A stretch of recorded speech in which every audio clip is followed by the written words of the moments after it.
When the world turns away from tragedy, the silence becomes deafening.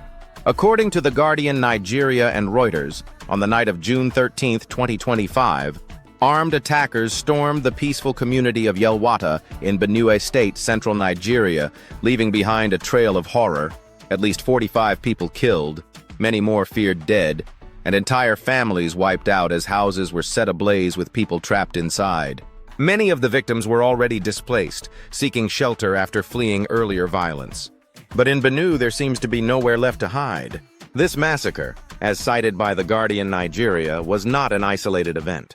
In the weeks leading up to the Yelwata tragedy, at least 70 more people were killed in coordinated attacks across multiple villages, with communities in Gwer West and Apa local government areas also suffering devastating losses.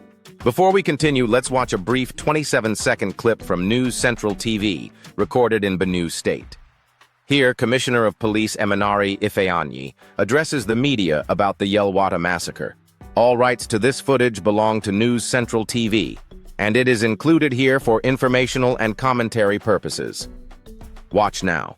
Political alphabet. They are just killing people in their sleep. We have counted more than 10 trucks. That are here, more than 10 for peaceful protesters. More than 10 trucks.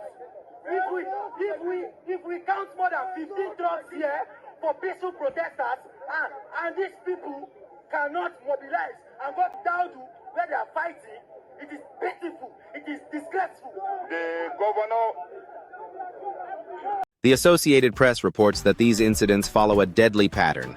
Attacks on farming communities and camps for the internally displaced, usually carried out by suspected armed herdsmen, often at night and with shocking brutality. What has the government done in response? President Bola Tinubu publicly condemned the killings as inhuman and anti-progress, ordering security agencies to act decisively. In statements reported by The Guardian and Vanguard, the president insisted, "Enough is enough," directing special police and military units to Benue's hotspots. The Inspector General of Police personally deployed tactical teams to the region, and the federal government announced high-level visits, vowing to restore peace and punish the perpetrators. Yet, despite these assurances and a visible increase in security forces, the violence continues. The public's reaction has been one of outrage and heartbreak. As detailed by Vanguard Nigeria, angry youths took to the streets of Makurdi, Benue's capital, blocking major highways and demanding answers. Carrying placards that read "Stop Benue Killings" and "Government has failed us," they refused to disperse until addressed by their leaders. Social media exploded with hashtags like #StopBenueKillings, with citizens across Nigeria expressing frustration at what many see as a slow or muted response from the federal government. Opposition politicians and human rights groups, including Amnesty International, have called for urgent action and justice for the victims. Internationally, the tragedy in Benue has not gone unnoticed.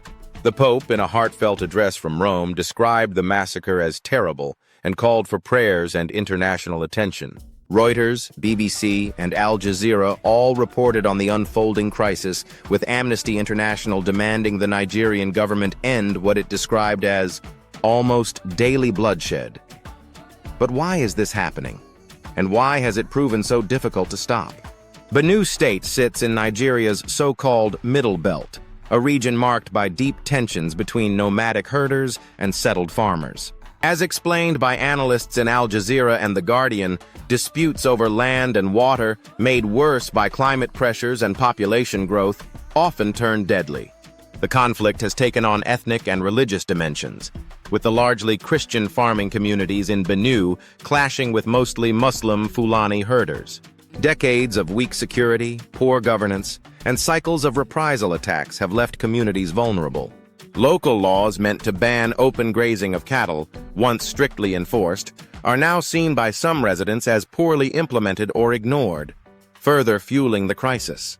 In the words of a protester cited by Vanguard, "We are tired of mourning." Many are demanding more than just visits or promises.